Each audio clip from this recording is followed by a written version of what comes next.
Hello and welcome. I'm Shelley Gunther, Clinical Marketing Manager at Clarius. It's wonderful to see so many of you here today. Thanks for joining us. You're among 1,700 clinicians who registered for this popular ultrasound webinar called Ultrasound for Safe Jawline Rejuvenation, Visualizing Anatomy, Guiding Filler Injections, and Resolving Complications. We're excited to host our first online educational session with fellow Canadian Dr. John Arlette from Calgary, Alberta, who'll be joining us shortly to share how he uses ultrasound to identify anatomy along the jawline to ensure safe, accurate, and pleasing results. With the growing popularity of facial fillers and social media, there has also been a growing awareness of risks and complications, from abscess formation to vascular occlusions. You'll gain a new perspective and appreciation of the anatomy of the jaw and chin, particularly when it comes to the close relationship and variability of structures beneath the skin, like the parotid gland. Now, first, a quick housekeeping note. Please feel free to use the question and answer box at any time during today's webinar, as there will be a live Q&A session with Dr. Arlette following the presentation and the live scanning session. And before I introduce our guest, I'd like to share a published study to help you feel confident about selecting Clarius for your practice. This one is from Europe, and first, the position statement on dermatology ultrasound by the European Federation of Societies for Ultrasound in Medicine and Biology. It states a minimum transducer frequency of 15 megahertz should be used for dermatologic ultrasound. This means Clarius is actually the world's only handheld ultrasound to meet and exceed this published guideline and recommendation. Now, I'll be hosting the webinar today, and as I mentioned earlier, I'm the Clinical Marketing Manager at Clarius. Most of my career has been spent as a sonographer and a clinical specialist, but now I work with an amazing team to provide the highest quality educational content, including webinars like today's event, as well as video tutorials in our Clarius classroom. And I invite you all to visit the classroom, which now features over 400 on-demand videos. Now, it gives me great pleasure to introduce Dr. John Arlette, who's a dermatologist and expert in the structure, function, and care of the skin. In addition, he's one of very few Canadian fellowship-trained dermatologic surgeons. I had the pleasure of spending a day with Dr. Arlette in his clinic earlier this month and gained a massive appreciation for his deep understanding of facial anatomy. He is an internationally renowned pioneer in the research of the use of fillers and ultrasound with over 20 years of injectables expertise. As an educator and trainer of other physicians in the use of fillers and injection techniques, he's also a regular international speaker on dermatologic topics. So, Dr. Arlette, welcome, and I will hand the mic over to you. Thanks so much, Shelley, and thanks everybody for coming. We're going to start by getting an idea of where you are in your ultrasound journey by having a series of poll questions come up. So we'll come to the first one. This will help us shape our discussion today. And the question is, where do you see using ultrasound in your injectable practice? And you'll have a series of answers come up, choices.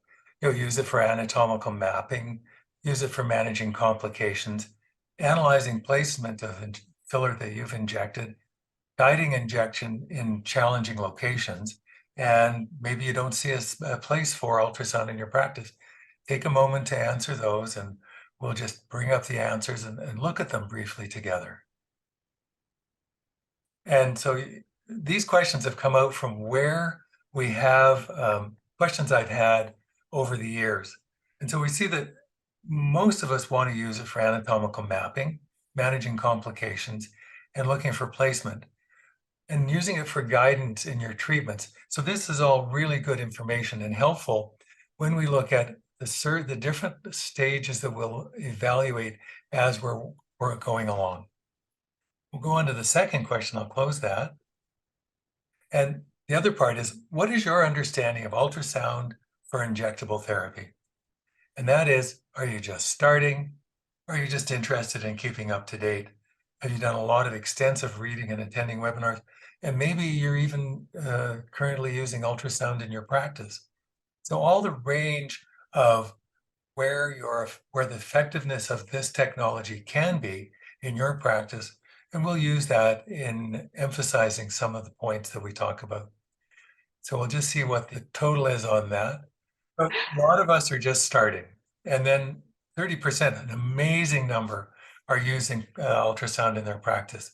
So this will be very helpful in both circumstances. And then the last question that will be very helpful here is your biggest concern in really about putting ultrasound in your practice. And these questions have come from courses that I've held. And one thing people ask is, how long will it take for me to learn how to use ultrasound? And then other people say, well, it's just a fad and it has little clinical application.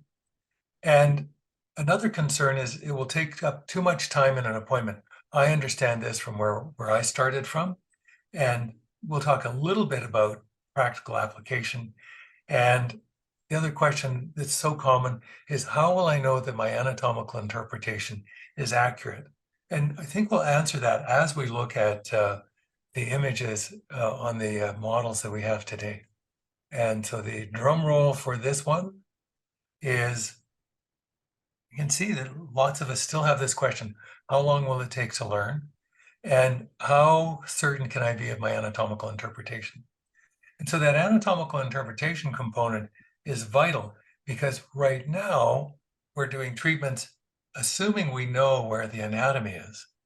Now let's just take a little bit of time and see exactly where everything is.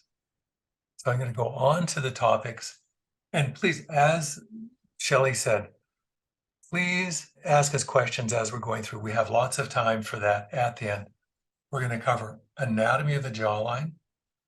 We'll talk a little bit about re-draping of the jawline. We'll talk about complications and a bit about management of those complications.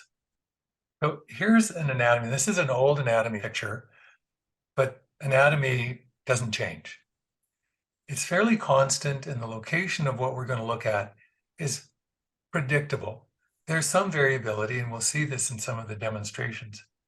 When I'm looking at the mandible, this is a long area to scan as one unit. So I divide it up into three: the proximal component from the angle of the jaw to the end of the masseter, the middle component from the masseter to the labial-mental crease, basically where the mandibular cutaneous ligament is, and then anteriorly from the labial-mental crease to the tip of the chin. And each one of those areas has some physiological anatomical changes that are important for us when we're really injecting, and whether we're injecting neuromodulators or fillers. In this image, we'll talk about the masseter. We won't so much talk about the risorius or the buccinator. We'll remember that the platysma is this band, this sheet that sits over everything on the neck and goes up for about 2 centimeters onto the cheek. We'll talk about the mimetic muscles of the lip, the depressor angulioris, the depressor labii inferioris, and the mentalis, as well as the platysma, something that platysmus muscle that we're starting to recognize as having more importance in terms of facial anatomy, facial contouring, and how we approach treatment of that. In our vascular anatomy, there's it's very standard, but the amount that flows through each area differs. So just to remind you, the facial artery comes off of the external carotid. It just rises up over the mandible, giving off the mental artery or the submental artery before it crosses over the rim of the mandible, and then courses up where it divides. And it divides into the labial mental artery, which may or may not connect with the ascending mental artery, where once it passes underneath the depressor angulioris, it becomes the transverse labial or mental artery. We're not going to look at anything above. We will see a little bit of the inferior labial artery on one of our images. One thing we often forget about is the parotid gland. Often when we're looking at treating the face, we're looking at, well, how can we lengthen? How can we shorten? How can we broaden? How can we take away from lines, folds, and fissures? And the parotid is an important structure that sits at the back part of the face. So if you're treating any patients for masseteric hypertrophy, you are likely injecting through that at some time when you're placing your neuromodulator into the masseter.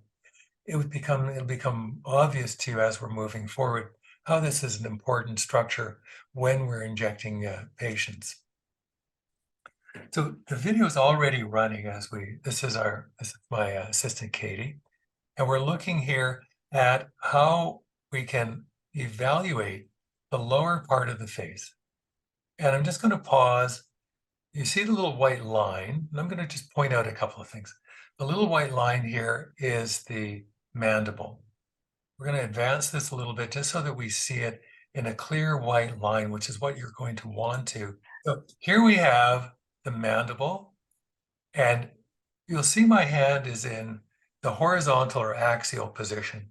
If you watch that point, you'll see how I'm tilting it, how I may be moving it heel to toe, that is, back and forth, as I work to maintain the mandible as a clear white hyperechoic line, give me the base of the images. Now we see on this side that we have the parotid posterior to the mandible, or posterior to the masseter. And it is a opaque, it is a uniform, hyperechoic area structure, which really looks like a glassy and sometimes looks like a little cloud floating over top of the masseter and the mandible. Below this, what you'll see is that you don't get a good line on the mandible, and that's because of there's not as much sound waves going through. So that's posterior shadowing. Basically, you're not seeing what's behind there. So when we're looking here, we'll also look to see the parotid fascia, which is over top of the parotid. Now, when we're doing surgery, this feels very firm, it's tight. But when we're using a cannula or we're using a needle, it's actually quite simple to go through. So when we continue on with our images, we'll see changes as the patient here, we're going to ask her to clench her teeth in a second. And you can see the kind of interplay between muscle and parotid as the muscle lifts and bulges. And as it does so, it pulls the parotid forward. So changes that happen while you're injecting based on the patient's movement may actually track your mandible, track your cannula or needle further. In here, I've actually gone up the side of the face. The parotid basically hangs from the zygomatic arch. And so you can scan all the way down, anterior and posterior, to see the extent of this structure. And it's very important because here we see how it is very superficial. So we look at these lines here. This is 0.4 millimeters. So we know that the parotid fascia is maybe 5 millimeters below the surface of the skin. So when you're injecting and you want to be in a plane, it's important to be going over top of that parotid fascia if you're placing product posterior on the face when you're looking to re-drape the face. And then when we look at, as we come more anteriorly, we can see that little pull forward when the patient clenches her jaw. We can see in the middle of the masseter these hyperechoic bands. They look like little columns that go within the masseter, and these are aponeurotic stripes. Basically, the masseter has a number of very strong tendons that are situated perpendicular to the line of occlusion in order to pull the jaw up. And so these change in position and dynamic as the patient clenches their teeth. And you can see that how they rise up and move in position. It becomes important if you're placing product within the muscle, if you're looking to do some myomodulation with your treatments, and if you're going to put it above or below or posterior to the parotid. So we're looking for the changes that are happening. You can notice the little bit of shifting of my hand. Here we have another clench. We see it deform and the change in the structure of these aponeuroses. I work to keep the mandible sharp and clear to give me a base of the structure that I'm working on. we're going to start to work towards the middle third of the face. And here we'll see a little a little black hollow, which is the facial vein, which is right at the anterior border of the masseter. We'll be using some of the voice controls for the Clarius. I'm using the L20 HD3 now with the voice control module. So we can increase gain to give us better resolution. We can decrease gain as we're working. And then we'll look to see what the color mode. And here posterior, we have the facial vein. Here we have the facial artery. Now to distinguish the two of them, the vein is always proximal to where the artery is, and we can actually compress it to stop blood flow within the vein. We see the coming off the top of the masseter. This is the end of the masseter. This is the rhizorius. It's maybe the buccinator below it. This is the oral cavity in here. We're not seeing much in terms of clarity. I've moved up on the cheek. Now I've come back down lower, and we're looking at the mimetic muscles as we go to the distal third. And we're going to see the depressor anglioris, the DAO, and below it we'll see a little bit of the platysma as it rides up just over the mandible. And we'll see coming into appearance here the depressor labii inferioris, which are important structures to be able to differentiate. Now, one way we can tell where we are is to look for the position of the labiomental artery, and you will find it below the depressor angulioris and just above the depressor labii inferioris. So below the DAO and above the DLI. So here we have a really excellent distribution of the DAO, the DLI, and the platysma here with the labiomental artery just below this leaflet. So if you tend to inject into the DAO, it'll be helpful as you practice with your device to see where it's located. Now, as we go further along, so in this case, we'll see that this patient's, Katie's inferior labial artery actually arises from her labiomental artery, where on the tip of the chin, we see the paired conical mentalis muscles. They're a little bit hazier. You can see if you're trying to put a little distance in the chin, you can place it in this fat pad just between the muscles. If we're reconstructing the chin, often we'll dissect over top of this just in order to raise up enough tissue to move it into place. So if you're putting putting neuromodulators in this area, if you're putting filler in this area, it's helpful for you to know where they are by actually looking at it. So when we're talking earlier about, how do we know about our anatomical location? We'll use the anatomical knowledge that you already have in order to see the structures that you're aiming for. So we start to take away and demystify where our products are winding up once we're doing our injections. And this was one of the biggest eye-openers for me when I began using ultrasound in my injectable practice. So we have a gentleman here. Now, there are a few differences between men and women. The parotid may be a little bit bigger in men. The masseter can be a little bit bigger. The aponeurotic stripes are far more prominent in men than they are in women. But the thickness of the masseter, this morning I had a woman who was in whose masseter was 19 millimeters in thickness. So of course we were going to use the measurement of that to as a metric for how well our neuromodulator therapy was working on that.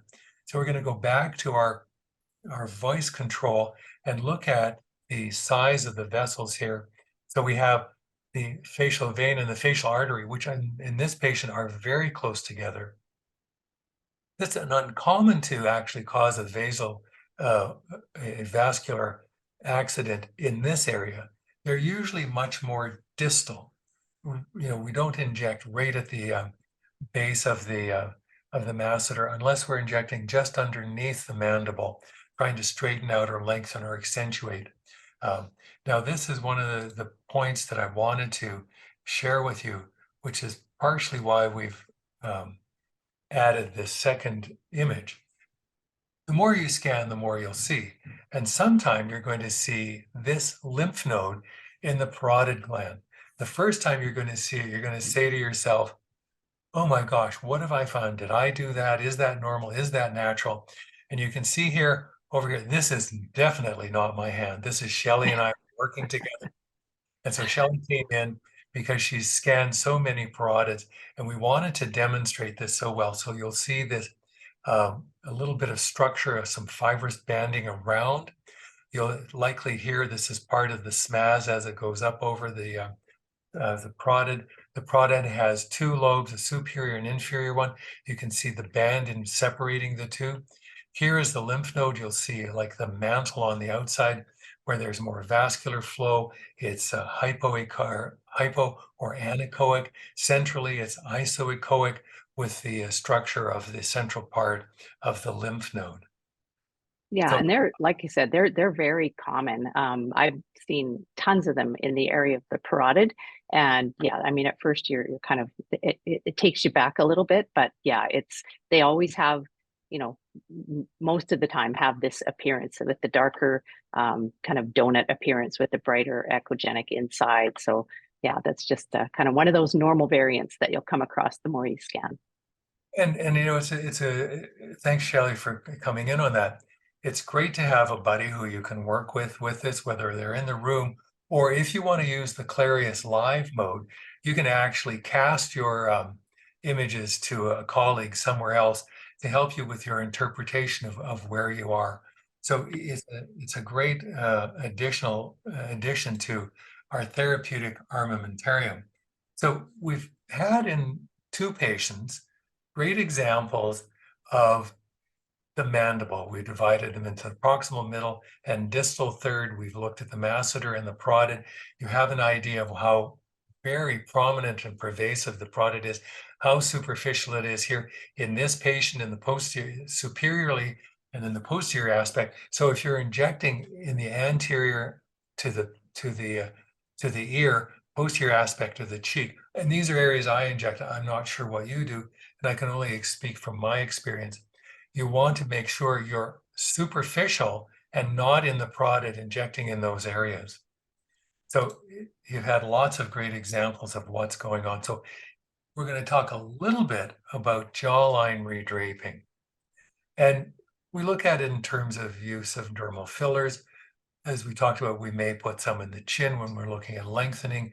We may try to fill in the labial mental crease. We may try to straighten out the mandible to give patients a much more sharply defined jawline, or we may place it posteriorly. We may place it over the ramus of the mandible. We may place it below the masseter itself. It depends on what the style and training that you have in terms of what you're trying to accomplish with your patients. And also if you're doing facial contouring. So if you have used patients who have cryolipolysis for fat below the skin, you can use it for just assessing the skin. If you're looking for using dicloic acid, either submentally or for those pre-jowl fat pads, if you've started using that as a treatment modality, you now have a way of moving forward. Here's our first picture on Katie. And so we're looking at her as we plan out any treatment. And so you're going to see some changes that we'll do where we're going to be in part redraping the mandible. But as you know, what happens here actually begins up here. So when we're going to redrape, we're often looking for what we can do with the zygoma. Can we produce some vector forces that lift forward? Are we going to be injecting in the posterior aspect of the cheek to redrape posteriorly and lift the mandible?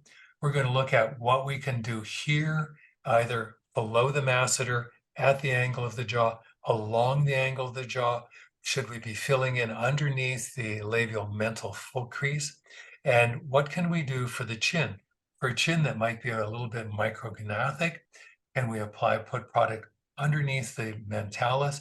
Can we fill in this space between the mandibular cutaneous ligament and the mentalis muscle? And I'm sure this is probably creating a lot of questions for you as we go along. So we're looking at, just techniques, and what you will be doing in your facility is different than mine. So here I've got my cannula, and we're just scooting over top of the SMAS as we're injecting in the posterior aspect of the cheek below the mandible.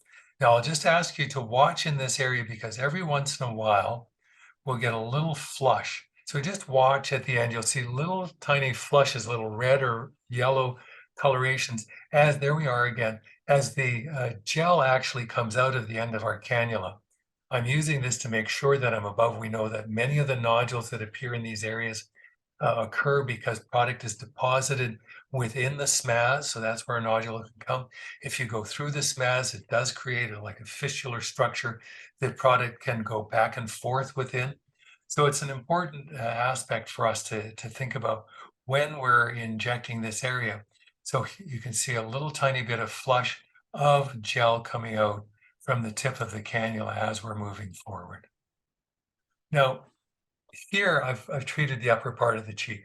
It was easier for us to get good visualization with our during our filming of this. And what we'll do as we move forward, we'll look at product once it's inside the tissue. So here I'm looking at working on the zygomatic arch. We've put some product in this area. Now, it's important for me when I go back to look at what we've done for the patient, and that is to see, is the product where I expected it to be? So here we can see this anechoic aliquot, because I'll be putting in about 0.1 cc's in 3 locations along the zygoma. This just helps me identify that I am on the zygoma in order to give the biggest lift. And the lift happens on the basis of filling the space, but also by turning up the zygomatic cutaneous ligaments. As they lift, they will resuspend the face, re-drape it. And so we'll get some jawline lifting with that. We'll also look here in a moment at, so I use the voice control quite a bit in order just to see what's happening. If you don't have an assistant with you, this is sort of fundamental in being able to work effectively on your patients. Now we've come back to look at the posterior aspect of the injection that we did. And what we're going to come for here is our parotid. Here is our masseter coming up here. I did put some product underneath the masseter. And we'll see that as we move forward in this image. So here we have some of the product underneath the masseter. Here's the parotid. So you can see how important the parotid is to you when you're injecting in this area. So if you're injecting just below the surface of the skin on the mandible, you'll want to know where that is. And here we have this location. Here we have product that I've injected underneath the masseter just to re-drape the masseter in the posterior aspect of the proximal third of the face. We're going to come forward and we'll take a look at product that we've placed along the mandible. Here we have it. Again, here's the mandible. You'll start to see small amounts of product appear. Now, when we're injecting, I know from myself that I've always thought that we were able to inject easily exactly where we wanted to, and that product would always look exactly as we expected it. That is, it would be a nice thin line of product placed in the tissue. And here we have product which I've really felt I was on the mandible. You can see I'm actually between the dermis and the mandible. It's a small layer. And here we are. Now, it's not a continuous stripe of product that I've laid down. We can see that it's discontinuous. Areas are partially thickened, that they're aliquots. And that depends on the type of product that you're using. If it has a high G prime, and a lot of elasticity, there'll be a greater tendency for the product to pull back together. So sometimes you'll see some inconsistency and sometimes even some nodularity when you're treating people in this area. So that's what we found looking back at the patient after we'd injected her along the mandible. So when you're coming back to look at your patients, it gives you an idea of where you actually place the product, whether you're placing it in the location you had anticipated, and whether this is an even uniform distribution, or if you're producing aliquots. This then allows you to change your technique as you're working with your patient. So when we've just gone on the other side, and we can see here that we've placed this product much closer to the mandible and in much more uniform stripes. So you're getting a lot of real world experience in terms of sharing what happened when I was doing my injections and how different it is one side to the other. It then helps you learn to adjust your position when you're working with your patient. So that's the real lesson for me in injecting, is going back to look at what we've done. So after we've done our treatments, I go back to do two things. I go back to look at where the product is it injected in the area that I wanted it to be? And did we, are the blood vessels open? So we'll go back and look at everything right after we've done our injection, because we want to talk about complications as that next step. When you're treating patients, and I'm not going to cover vascular occlusion, you've seen that enough in other venues, but we'll talk about what happens to the parotid and the masseter. And so this is what happens when you place filler into someone's parotid inadvertently, because no one is attempting to do this as a specific action.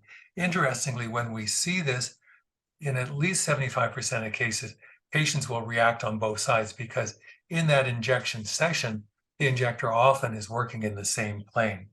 So the parotid has a very limited way of responding, and that is by swelling, producing a tremendous amount of inflammatory change, trying to isolate basically a foreign body that's been placed within it, and will work to then try and squeeze it out of the tissue. And you can see a small point here, a little bit of pustule developing at the inferior aspect of this reaction. So what we've done is we've looked at it with the ultrasound. We see a well-localized abscess in this area, which I then went ahead and aspirated. So we aspirated out of here about maybe 1.5 cc's of turbid fluid. Now, what I've found in having dealt with now 9 cases like this, they are all culture negative.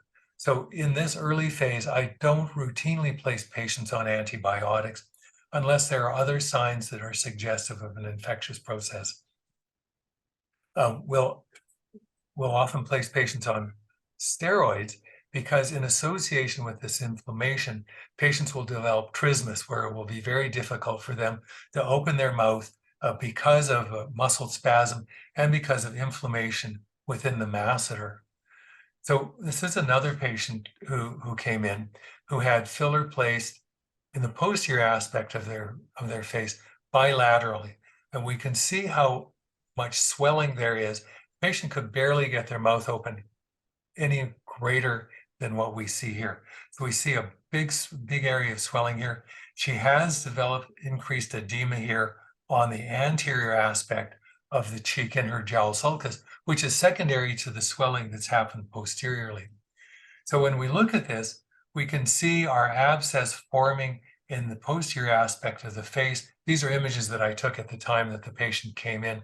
So we can see that the parotid, we can see this fenestrated, loculated abscess. It's above the fascia overlying the masseter. And so this is all of the area that we're going to be working with. So here I'm coming back with a needle to aspirate. Aspirate for culture, aspirate to determine where, and I do this under ultrasound guidance because it's difficult to be certain that you're just limiting yourself to the parotid, not going into the masseter. I use, usually I'll start with an 18 gauge needle when I'm aspirating, but I'll also use a 16 or 14 gauge needle with some local anesthetic on the surface in order to be able to draw back on this fluid, which can sometimes be very thin or it can be very viscous in character. I'll also use my ultrasound to guide myself to inject hyaluronidase into this area if I feel that I can localize the area where the product has been left. This is a picture of a patient who just came in with parotitis. So we can see how this parotid gland is swollen. There it covers much greater area if you measure it. This is probably 2.6 centimeters in thickness, and how it's developed this edematous character. And as for those of you who've used your ultrasound where you see edema, it has this increased size, it has less opacity, and you can see less distinct characteristics within the tissue.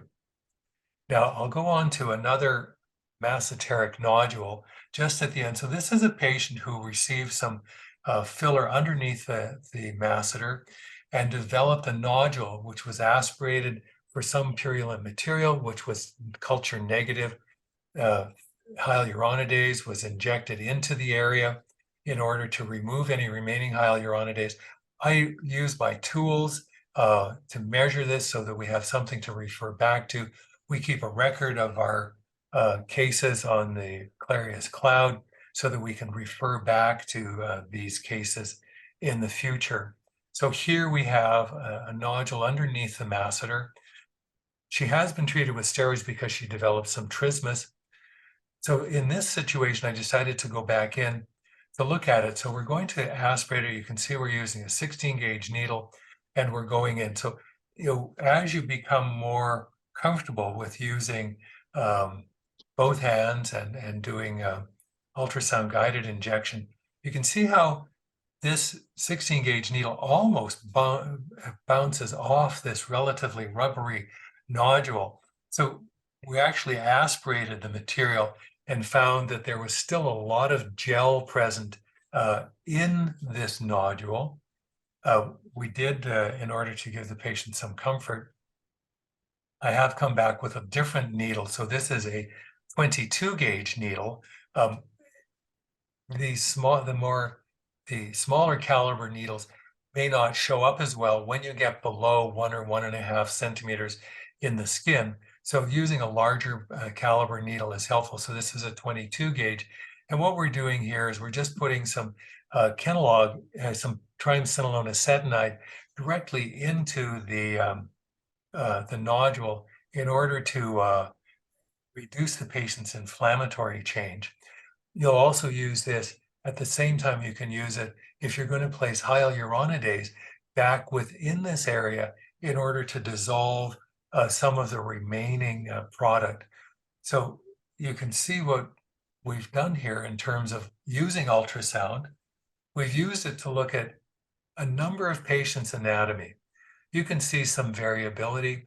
We know where the masseter is, we know where the parotid is, we know where we need to find the fascial vein. I bet you feel a lot more comfortable about finding the vein and artery. And what about actually seeing that labial mental artery? A great place for you to track where you are, where you're going to be injecting, and also to find the DAO above the DLI.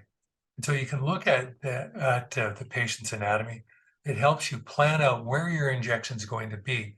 And then it'll help you look at what you've done with your treatment. Is your product in the place where you wanted it to be? We're also used it to look at and characterize some filler complications, abscess formations in the parotid. You'll also use this if you're managing patients who have vascular occlusions. And so the last part is for guiding treatment. So you've watched me inject under ultrasound guidance with a cannula. You've watched me aspirate with a large bore needle within the abscesses as well as the nodule below the masseter. and that you've also seen me inject using it. And you will become very comfortable. There's ways that you can learn to do this more easily. You can purchase a phantom. There are also recipes for using a phantom, or you can practice on very firm tofu.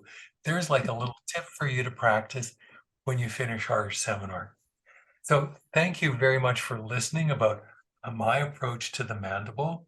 And now we get to watch Shelley do a scanning live. Are you all ready? Oh, I have one thing to say is these are my contacts if you'd like to reach out and connect directly with me. We do offer ultrasound training. We have a 2-day hands-on course, which is primarily focused on filler placement. So there's a lot of filler placement. You won't be doing that. I will be. But you'll be able to see filler that has been just placed and watched as it's being placed. So thank you very much for your attention. And I'm around to answer questions after Shelley Excellent. with her demonstration. Yeah, so keep the questions coming. I'm just going to head over to, I have a model here and we'll just do a little bit of live scanning. So I'm using the Dr. Arlette, the L20 scanner, and I'm using the chin jaw preset here. We have a number of presets here, but I'm for different parts of the face. This one will kind of get me closer to where I want to be. I know Dr. Arlette likes to start at about 2.5 centimeters depth. So we will do that. And what I'm also going to do is turn on the voice controls. And that way we could be able to operate the app just with my voice. So I'm just going to start kind of quite posterior on the jaw here. And right away, we're seeing this kind of blurry appearance that is Shelley, very, can you freeze right there? I sure can, freeze.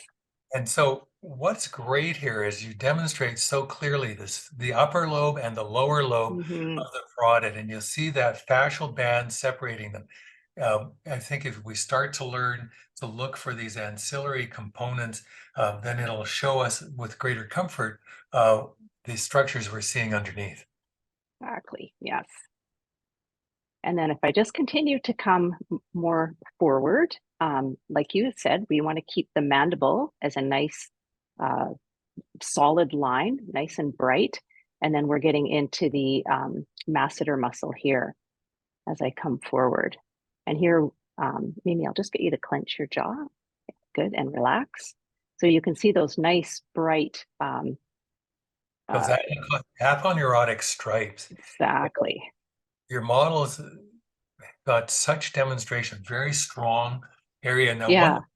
one thing I do, Shelley, maybe you could just demonstrate using your tools to measure the thickness of the masseter. So for those of you who are using neuromodulators to manage the thickness of a patient's uh, masseters, you can use this to actually record the difference in the thickness of the masseter with treatment. And then as patients come back for treatment, you can maybe set limits as to the thickness. You'll find your own location, which makes the measurement much more consistent. So I'm just kind of going more forward, more anterior here. And right away, I can see what I believe is a very large vessel here. And so I'm just going to say color mode, and that is going to turn on my color Doppler. And now we need to kind of determine, is that the vein or the artery? So one good thing to do is if you apply some compression, the vein will compress completely. And so that's definitely the fascial vein. Would you agree, Dr. Arlette? It is, and it's a very large patulous vein, which is oblong, which is what you see when the vessel is much wide, is much bigger, as your model is demonstrating. Right. And the facial artery won't compress because it has persistent diastolic pressure. Now, it's Great. interesting that your facial artery is quite far forward compared to, say, the Mm-hmm. gentleman that we saw, where the vein and the artery were right together. So as you learn to practice looking for these vessels, you'll see a little bit of variability with your patients. And Shelley may show you a little trick with this color box in terms of tilting it to look at the different Yeah, if you have a blood vessel that's kind of going in a downward course, you can steer your color box to enhance that flow. It's called color steering, and it just fills in the vessel a little bit better. It's just working with a Doppler shift to ensure that you get the best color filling. I'm just going to turn this off for a second, then we'll come forward a little bit more here.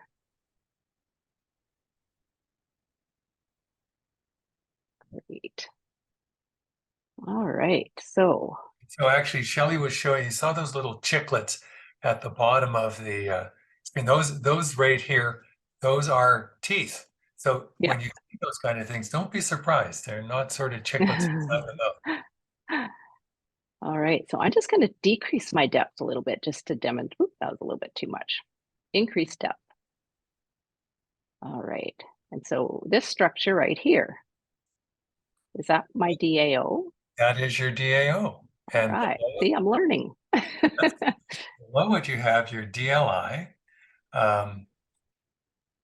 Here, And if you can freeze there. freeze. Yeah, there's your superior layer is your DAO, inferior is your DLI. You should actually be able to see your labial-mental artery shortly. You can't see the platysmus in the model just at this point. And I think that we can see the fascial artery just in here. Find that again. There we go. And what you're seeing here with Shelley is, it just takes a little practice and a little bit of patience, a very small bit of hand movement. So if you watch her hand movement in the screen, it's not very much, and you can see the labial mental artery, which is very wide here. So it's likely in this patient, the labial mental artery is the source for her inferior labial artery, which it is in 30% of patients.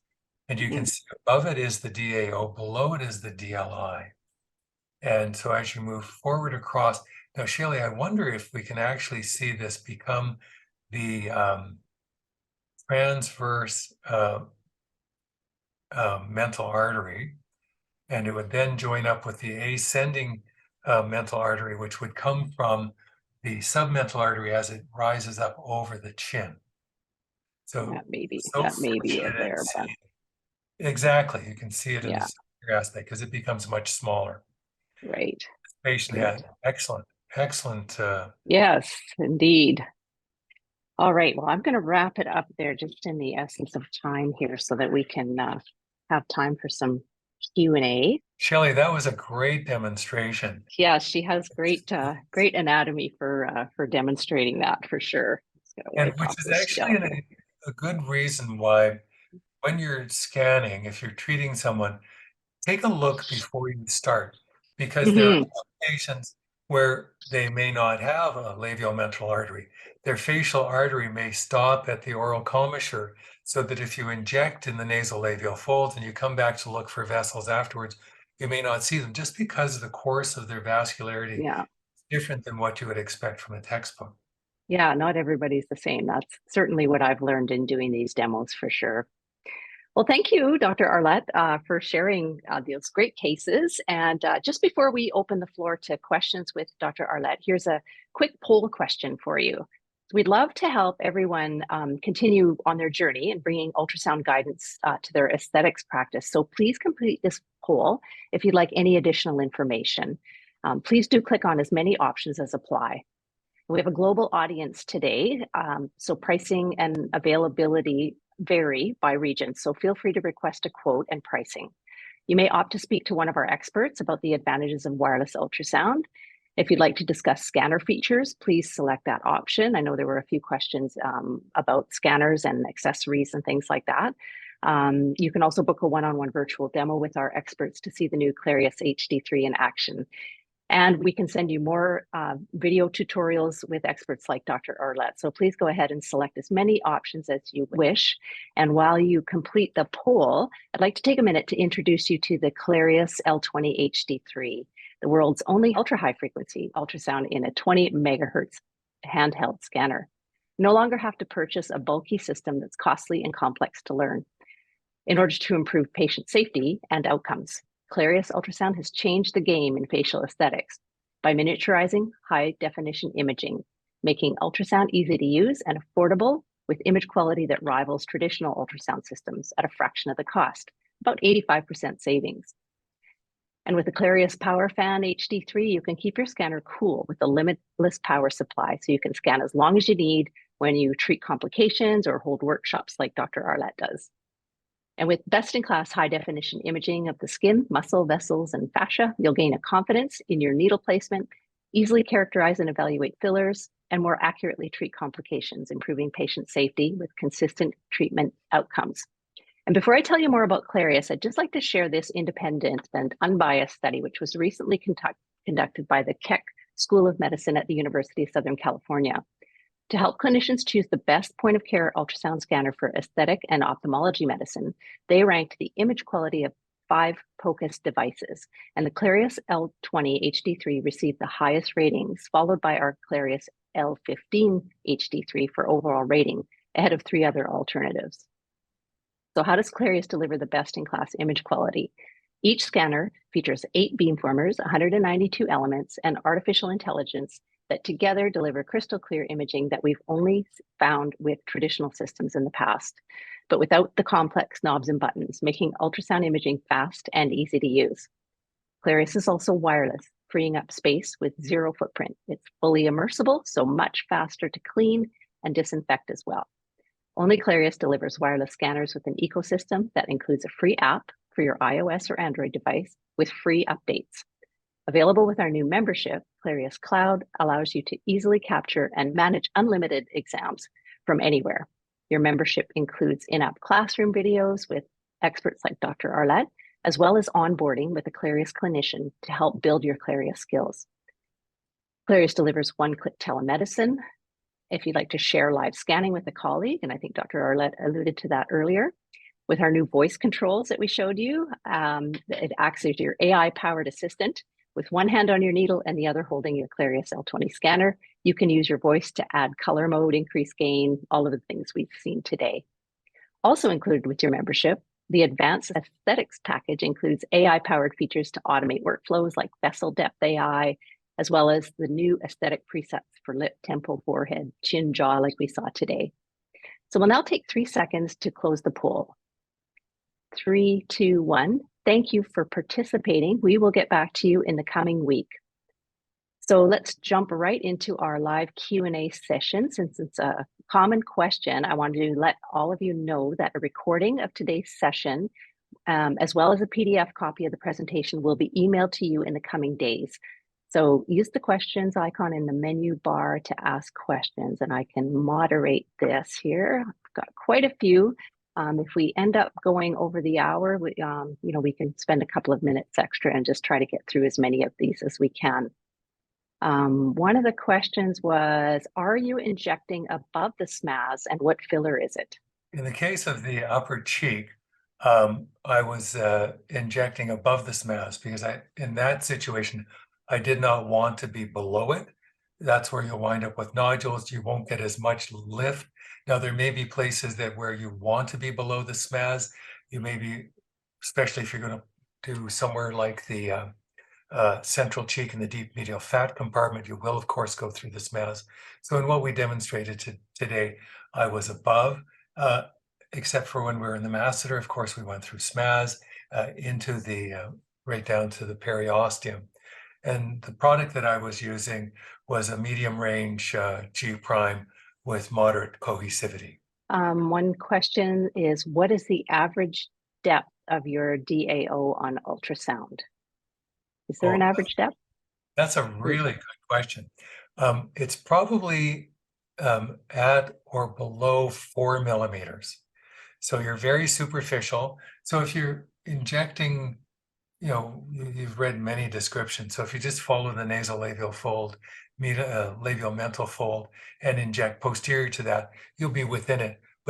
And because the DLI is deeper, probably by about another 2 to 3 millimeters, that's the way that you can avoid injecting into that and getting that drop lip, which can happen.